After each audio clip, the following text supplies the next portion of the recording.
Good evening children, class 11th। 3 lectures हमने इस chapter में कर लिए। बहुत बेसिक चीजें हमने इस चैप्टर में पढ़ी। आज हम बात करेंगे atomic mass, gram atomic mass, formula mass and average atomic मास से रिलेटेड टॉपिक पर, है ना। सिंपल चैप्टर है, सिंपल चीजें हैं, थोड़ा सा ध्यान दोगे everything will be in your control. Test हुआ था, टेस्ट आपने मैक्सिमम लोगों ने दिया है, अच्छा कर रहे हो आप सब लोग। कॉपी भी मैंने चेक करके आपको दी है फर्स्ट टेस्ट की। सेकंड टेस्ट की मैं कल आपको कॉपीज दे दूंगा, है ना। देखिए काम की बात बेटा, एटॉमिक मास वही डेफिनेशन है आपकी पुरानी। मास of an atom is heavier than 1/12 mass of carbon 12 atom is called atomic mass. मतलब आपका जो कोई एटम है वो C12 के 1/12 पार्ट से जितना टाइम हैवी होगा उसको हम बोलते हैं एटॉमिक मास। अब क्वेश्चन ये आता है, क्या 11th स्टैंडर्ड में इस तरह की डेफिनेशन आएगी? क्या ये आने वाली डेफिनेशन है 11th स्टैंडर्ड में? आंसर है नो। 11th में आपसे पूछेगा कि ये डेफिनेशन बनी कैसे। तो डेफिनेशन पे आओ। देखिए, सबसे पहले क्या था, साइंटिस्ट ने जब एटम के मास को कैलकुलेट करा तो साइंटिस्ट के पास कोई प्रॉपर यूनिट नहीं था एटॉमिक मास को कैलकुलेट करने के लिए, because atom is very very small, बहुत छोटा होता है एटम, और बहुत छोटा होने की वजह से we can not find out the mass of atom easily. तो उन्होंने क्या निकाला? उन्होंने एक मैथमेटिकल कॉन्सेप्ट निकाला। उन्होंने क्या लिया? सबसे पहले लिया ऑक्सीजन को। जो सबसे पहले एटॉमिक मास का डेफिनेशन बना वो बना था ऑक्सीजन के बेस पर। तो पुराने जमाने में साइंटिस्टों ने क्या बोला? An atom is heavier than, और ऑक्सीजन की वजह से यहाँ 1/12 नहीं था, पहले था 1/16 मास, और कार्बन के प्लेस पर oxygen atom is called atomic mass. और बहुत साल तक यही डेफिनेशन रहा कि मतलब किसी एटम का मास ऑक्सीजन के 1/16 मास से जितना हैवियर होगा वो होगा उसका atomic mass. But later on after few year ये जो डेफिनेशन थी ये डेफिनेशन चेंज हो गई। ऑक्सीजन हटकर आफ्टर फ्यू ईयर यहाँ आ गया कार्बन। ये क्वेश्चन है हमारे 11th में कि कार्बन क्यों आया। आफ्टर फ्यू ईयर साइंटिस्टों ने एज्यूम करा कि वर्ल्ड में सबसे ज्यादा जो केमिकल्स हैं वो बनते हैं कार्बन के। Carbon also present in plants, animals, living things, non living things. दुनिया आपने पढ़ा भी है 10th में, approx 10 lakh type of chemicals carbon से बने होते हैं। 10 लाख केमिकल्स बनते हैं कार्बन से। क्यों? कैटेनेशन शो कर सकता है, double bond, triple bond, single bond बना सकता है। इस सारी प्रॉपर्टी की वजह से साइंटिस्टों ने क्या करा? ऑक्सीजन को हटाकर कार्बन को बेस बनाया डिफाइन करने के लिए। और क्या बोला definition? Mass of an atom is heavier than 1/16 mass of C12 atom is called atomic mass. ये जो टर्म लिखा है हमने बेटा 1/12, ये यहां से लेकर यहां तक, इसको हम बोलते हैं बेटा 1 AMU, 1 एटॉमिक मास यूनिट। मतलब एटम के मास को कैलकुलेट करने की यूनिट। इसका मतलब क्या है? इसका मतलब है 1/12 मास ऑफ कार्बन 12 एटम। ये जो वैल्यू है इसको हम बोलते हैं 1 AMU। तो ये डेफिनेशन आपसे पूछ सकता है कि 1 AMU क्या है, मतलब एटम का मास का यूनिट क्या है? AMU है। डेफिनेशन क्या है? 1/12 मास ऑफ C12 एटम। एक और चीज, कई बार हम जैसे लिखते हैं मैग्नीशियम का एटॉमिक मास 24 AMU है। इसका क्या मतलब है भाई? 24 into 1/12 mass of C12 atom, ये होता है। मतलब ये है कि आपका जो मैग्नीशियम है वो 1/12 मास ऑफ C12 एटम से 24 टाइम्स हैवी है। तो ये चीजें क्या है? ये चीजें 11th में ही खुलती हैं। ये चीजें क्या है 9th में 10th में कोई नहीं बताता है, क्योंकि 9th 10th में आप छोटे होते हो, कौन बताने बैठेगा इतनी सारी चीजें? आप जो बताएगा उसका दिमाग चाट जाओगे 9th में। सर ये कैसे हुआ, वो कैसे हुआ। तो 9th में क्या करते हैं? नॉर्मल डेफिनेशन पढ़ाया, चलो भाई आगे। 10th में भी चीजें सिंपल बताई, चलो आगे। 11th क्या है? ब्रेन ओपनिंग क्लास है। तो यहाँ क्या है, आपसे पूछ लेगा कि ऑक्सीजन का एटॉमिक मास 16 है, इसका क्या मतलब है? इसका मीनिंग है oxygen is 16 times heavier than 1/12 mass of C12 atom. ये काम की बात है। नेक्स्ट पॉइंट, हम बोलते हैं एटॉमिक मास और एक वर्ड बोलते हैं रिलेटिव एटॉमिक मास। क्या ये दोनों सेम है? आंसर सेम है। दोनों का मतलब एक ही है। क्यों? क्योंकि अगर आपको किसी एटम का मास कैलकुलेट करना है तो हम क्या करते हैं, कार्बन से कंपेयर करके कैलकुलेट करते हैं। मतलब कार्बन की ये जो वैल्यू है ना, इससे कंपेयर करके हम किसी एटम का एटॉमिक मास कैलकुलेट करते हैं। इसीलिए हम बोलते हैं इसको रिलेटिव एटॉमिक मास।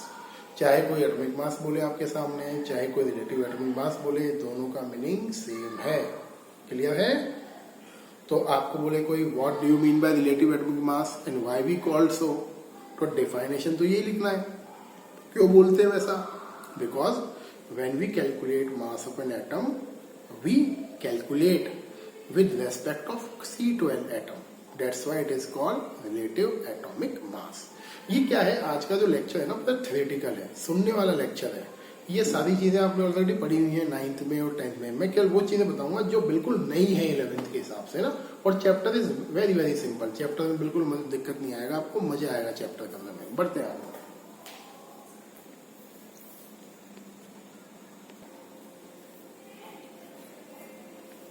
देखिए बेटा, नेक्स्ट टॉपिक आता है आपका एवरेज एटॉमिक मास।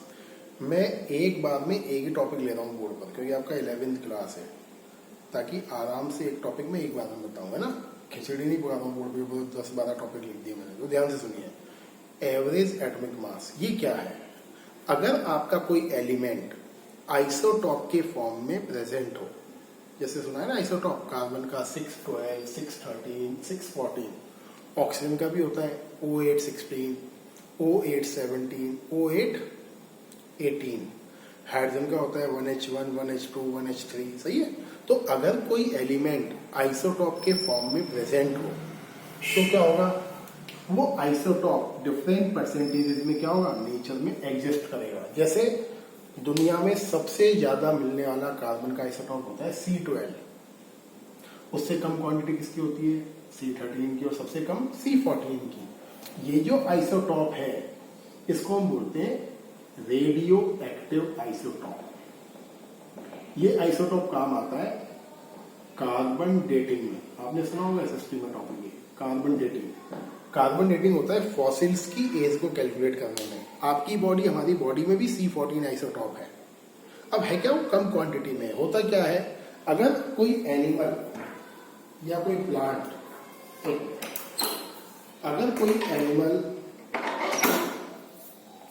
कोई एनिमल या प्लांट डेड हो जाता है आज, और सेडिमेंटेशन के फॉर्म में रॉक के लेयर्स के बीच में ट्रैप हो जाता है, और वो आपका फॉसिल बन गया, और 100 ईयर बाद वो फॉसिल मिला आपको एनिमल का, तो वो क्या करते हैं साइंटिस्ट, इस कार्बन की परसेंटेज को कैलकुलेट करते हैं with the help of computer, और उसकी हेल्प से ये पता लगाते हैं इस फॉसिल का एज क्या है। इसको बोलते हैं कार्बन डेटिंग प्रोसेस। तो क्या काम का है आपके, ये किस काम आता है? देखिए, एवरेज एटॉमिक मास कैलकुलेट करने का फॉर्मूला होता है, आपने 9th में पढ़ा होगा, वैसे भूल गए होंगे।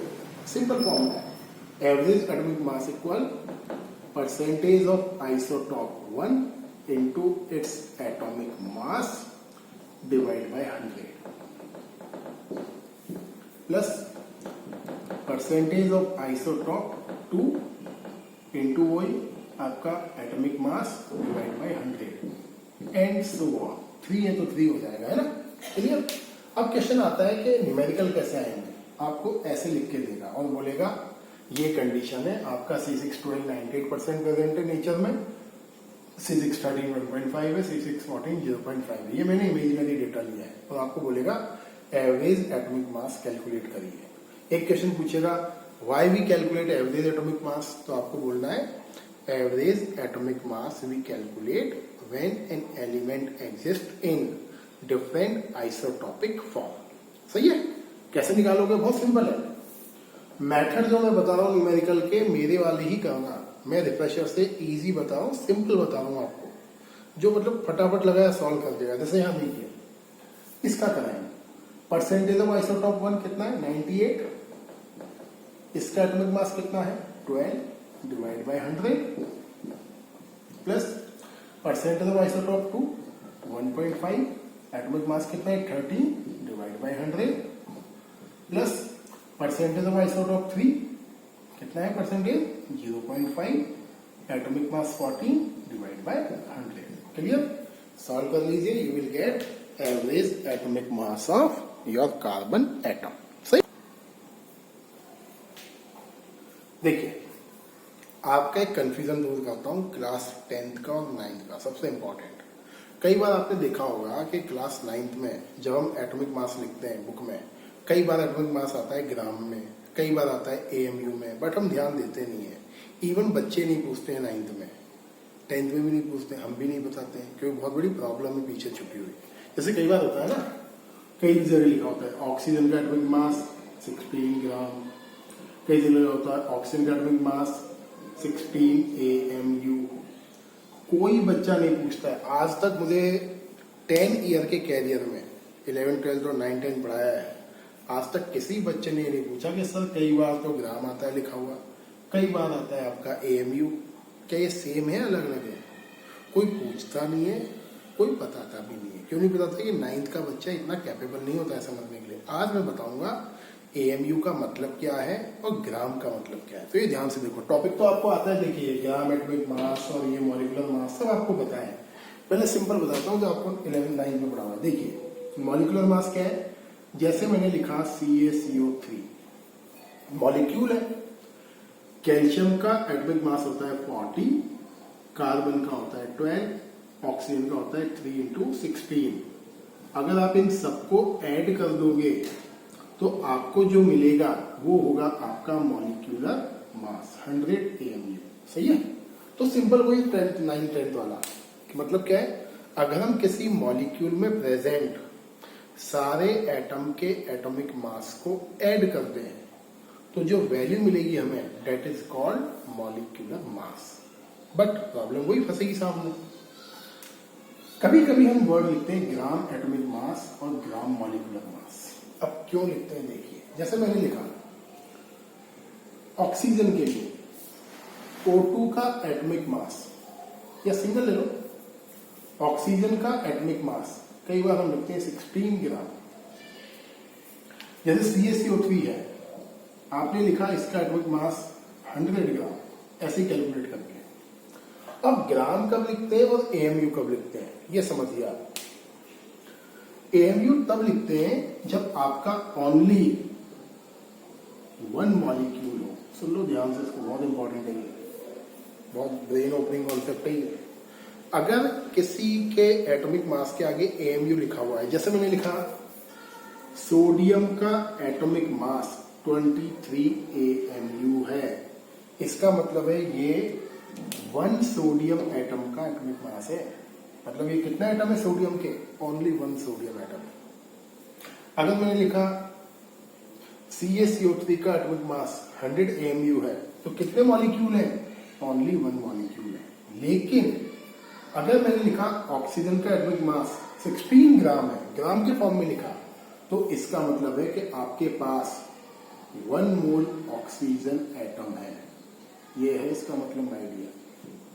मतलब आपके जो ऑक्सीजन एटम है वो 1 मोल है और उसका मास क्या है, 16 ग्राम।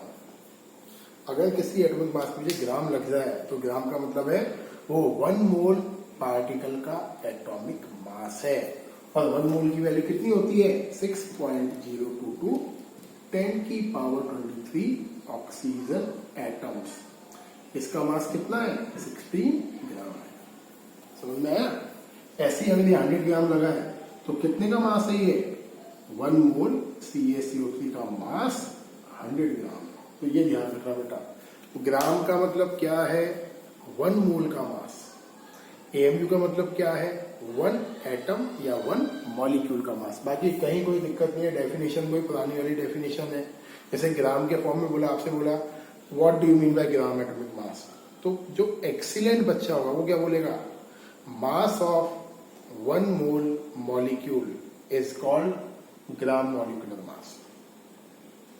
जो ऑर्डिनरी होगा वो क्या बोलेगा, अगर हम मॉलिक्यूलर मास को ग्राम के फॉर्म में शो करें तो उसे हम क्या बोलेंगे, ग्राम मॉलिक्यूलर मास। इवन कई बुक में यही डेफिनेशन लिखा हुआ है, ऑर्डिनरी वाला। सही है, बढ़ता है। देखिए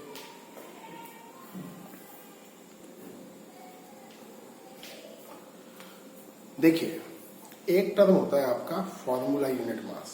सही, अब सबसे पहले मैं आपका एक और मिथ दूर करता हूँ क्लास 10th का। आपने पढ़ा होगा आयोनिक कंपाउंड और आपने पढ़ा होगा आयोनिक सब्सटेंस। दोनों में से एक चीज सही है और एक चीज रॉन्ग है। आयनिक कंपाउंड सही है या आयनिक सब्सटेंस सही है? 99.9% स्टूडेंट क्लास 10 में बोलते हैं differences between ionic compound and covalent compound. पढ़ा हुआ है आपने, याद कर लीजिए, पढ़ के आ रहे हो कार्बन कंपाउंड्स में, है ना। लेकिन ये वर्ड रॉन्ग है। आयनिक कंपाउंड होता ही नहीं है। कंपाउंड हम उस मटेरियल को बोलते हैं जहां एक्चुअल में इलेक्ट्रॉन की शेयरिंग से कोवेलेंट बॉन्ड बनता हो। जितने भी कंपाउंड है आपके H2O, CO2, सब में क्या है? कोवेलेंट बॉन्ड प्रेजेंट है। और कोवेलेंट बॉन्ड किससे बनता है? इलेक्ट्रॉन की शेयरिंग से। जबकि आयनिक सब्सटेंस में, जैसे मैंने बोला Na और Cl, यहां इलेक्ट्रॉन की शेयरिंग नहीं होती है। और इलेक्ट्रॉन की शेयरिंग नहीं होने की वजह से there is no true bond. इन दोनों के बीच में कोई बॉन्ड नहीं बनता है। केवल होता क्या है? Sodium give its 1 electron to chlorine. इसलिए क्या होता है? Sodium carry plus charge, chlorine carry minus charge, and between them only force of attraction work. सही है? केमिकल बॉन्ड तो है, फोर्स ऑफ अट्रैक्शन को ही केमिकल बॉन्ड बोलते हैं, लेकिन इलेक्ट्रॉन की शेयरिंग नहीं हुई है। इसलिए क्या है? ये ट्रू बॉन्ड नहीं है। This is only a force of attraction between cation and anion. इसीलिए हम ionic compound word wrong use करते हैं। होना क्या चाहिए? Ionic substance. सही। कई बार इनको हम एक और वर्ड बोलते हैं इलेक्ट्रोस्टैटिक मटेरियल। ये पहली बार सुना होगा नाम आपने। ऐसे मटेरियल जिसमें इलेक्ट्रोस्टैटिक फोर्स ऑफ अट्रैक्शन है। और ऐसे मटेरियल के मास को ही हम क्या बोलते हैं? Formula unit mass. तो सिंपल डेफिनेशन ये है, sum of the mass of cation and anion present in a ionic substance is called formula unit mass. मतलब किसी आयोनिक सब्सटेंस के कैटायन और एनायन के एटॉमिक मास के सम को हम बोलते हैं फॉर्मूला यूनिट मास। सब कुछ वैसा ही है, डेफिनेशन में चेंज है बस। जैसे आपको NaCl का मास निकालना है तो आप लिखोगे NaCl का होता है 23, क्लोरीन का 35.5, क्या हो जाएगा? 58.5 यूनिट। वही है AMU। अब वही क्वेश्चन, AMU का मतलब 1 मॉलिक्यूल है या 1 मोल है, तो 1 NaCl मॉलिक्यूल का मास है ना। अगर मुझे 1 मोल का लिखना है तो मैं क्या लिखूंगा? 58.5। सही है। तो ये छोटा सा डिफरेंस है जो आपको ध्यान रखना है। देखिए बेटा, आज का लास्ट टॉपिक पढ़ा रहा हूं आपको, मोल कॉन्सेप्ट। छोटा सा इंट्रोडक्शन दूंगा मैं, ज्यादा पढ़ाऊंगा नहीं इसमें। देखिए, डेफिनेशंस पढ़ ली आपने, molecular mass, molar mass, laws पढ़ ली। एक चीज और ध्यान रखना, आपके सिलेबस में लॉ ऑफ मल्टीपल प्रपोर्शन के न्यूमेरिकल नहीं है। लॉ ऑफ डेफिनेट प्रपोर्शन के न्यूमेरिकल नहीं है। इवन पहले भी नहीं थे, अब भी नहीं है ना। मैंने नोट्स में 2 न्यूमेरिकल्स करे हुए, लॉ ऑफ मल्टीपल प्रपोर्शन और डेफिनेट प्रपोर्शन के। वो मत करना, आप आते भी नहीं है, कहीं कोई मतलब नहीं है सॉल्व करने का, है ना। अगर ऐसा लगेगा आपको ये कराना है तो मैं आपको पर्सनली करा दूंगा बाद में, है ना। तो देखिए, वो ध्यान रखना, वो आपके सिलेबस में नहीं है। दूसरी चीज, सिग्निफिकेंट फिगर, डायमेंशन एनालिसिस भी आपके इस साल वाले सिलेबस में नहीं है। वो नहीं पढ़ना है आपको, मैंने पढ़ाया है केवल आपको जेईई की तैयारी के लिए। देखिए बेटा, क्वेश्चन आता है आगे कि एटम और मॉलिक्यूल को काउंट कैसे करें। जैसे मेरे हाथ में जो पेन है, इस पेन को अगर मैं बोलूं तो इसमें approx million trillions of atoms हैं कार्बन के। मिलियन ट्रिलियन भी कम बोल रहा हूं मैं, अप्रोक्स 10 की पावर 20 एटम्स होंगे इसमें पेन में, कम से कम बता रहा हूं मैं। अब उसको कैलकुलेट कैसे करें, because we are not able to see. तो एक साइंटिस्ट था, साइंटिस्ट का नेम है बेटा Wilhelm Ostwald. This scientist gave mole concept. इसने दिया मोल कॉन्सेप्ट। आपने पढ़ा हुआ है क्लास 9 में। क्वेश्चन आता है, कई बार हम पूछते हैं कि मोल की डेफिनेशन क्या है, मोल क्या है। तो 99.99% बच्चे क्या बोलते हैं? मोल का मतलब सर 6.022 10 की पावर 23 होता है, वो नहीं होता है। 11 में डेफिनेशन पूछेगा what do you mean bye 1 मोल, और ये वैल्यू आई कैसे। तो देखिए 1 मोल का मीनिंग होता है number of carbon atoms present in 12 gram C12 atom, मतलब कार्बन का 12 ग्राम लिया आपने, 12 ग्राम कार्बन लिया, उस 12 ग्राम कार्बन में कार्बन के जितने एटम प्रेजेंट होंगे उसको हम बोलते हैं 1 मोल। सही है। और 1 मोल की वैल्यू होती है 6.022 10 की पावर 23। ये वैल्यू आई कहां से देखते हैं। एक डिवाइस होती है spectroscope, and with the help of spectroscope we find that 1 carbon atom का मास होता है 1.99 10 की पावर -23 ग्राम। मतलब एक डिवाइस होती है स्पेक्ट्रोस्कोप, इससे हमें पता लगा 1 कार्बन जो एटम है, छोटा सा जो कार्बन का एटम होता है, उसका मास होता है 1.99 इंटू 10 की पावर -23 ग्राम। ग्राम में है ये, है ना। देखिए अब जैसे आपको बताना है number of carbon atoms in 12 gram carbon, मतलब आपके 12 ग्राम कार्बन में कितने कार्बन एटम है, तो आपको क्या करना पड़ेगा, इस 12 ग्राम कार्बन में कार्बन के 1 एटम के मास का क्या लगाना पड़ेगा, डिवीजन। भाई ये टोटल मास है आपके कार्बन का 12 ग्राम, और आपको क्या बताना है कार्बन के कितने एटम है, तो क्या करोगे 1 एटम के मास का डिवीजन लगाओगे। तो ये 1.99 10 की पावर -23। तो जब आप इसको सॉल्व करोगे तो ये वैल्यू आएगी अप्रॉक्स 6.022 10 की पावर 23। ऐसे डिस्कवरी हुई है आपके 1 मोल के वैल्यू की। सही है। तो अगर सिंपली बोलूं तो सिंपल डेफिनेशन क्या है, 12 ग्राम कार्बन में जितने कार्बन के एटम है वो 1 मोल है। कार्बन के 1 एटम का मास क्या है 1.99 10 की पावर -23 ग्राम। तो टोटल एटम कितने हुए 12 ग्राम में, total mass upon mass of 1 atom कर लीजिए। और ये जो वैल्यू आई है 6.022 10 की पावर 23, ये जो वैल्यू है इसको हम बोलते हैं एवोगैड्रो नंबर। सुना होगा आपने एवोगैड्रो नंबर। तो अगली बार अगर कोई पूछता है आपसे डिफाइन 1 मोल, तो ये डेफिनेशन बोलना, और पूछता है एवोगैड्रो नंबर क्या है, तो ये न्यूमेरिक वैल्यू बोलनी है। सही है, क्लियर। तो ढंग से देखिए वीडियो, और जैसे आप टेस्ट दे रहे हैं रिप्लाई करिए। और इस साल गुड लक आपका ये है, आप कम बच्चे हैं तो इंटरेक्शन अच्छा हो सकता है, इजीली करते चलिए आगे, और 12th के कॉन्सेप्ट को बिल्ड करिए जितना अच्छा हो सकता है आगे, है ना। दिक्कत उसी को आएगी जो 11th वीक करके 12th में जाएगा, पास फेल क्या होगा 11th में सब भूल जाइए। अभी सीधा ध्यान रखिए 12th के ऊपर। क्लियर है बेटा, thank you and have a nice day.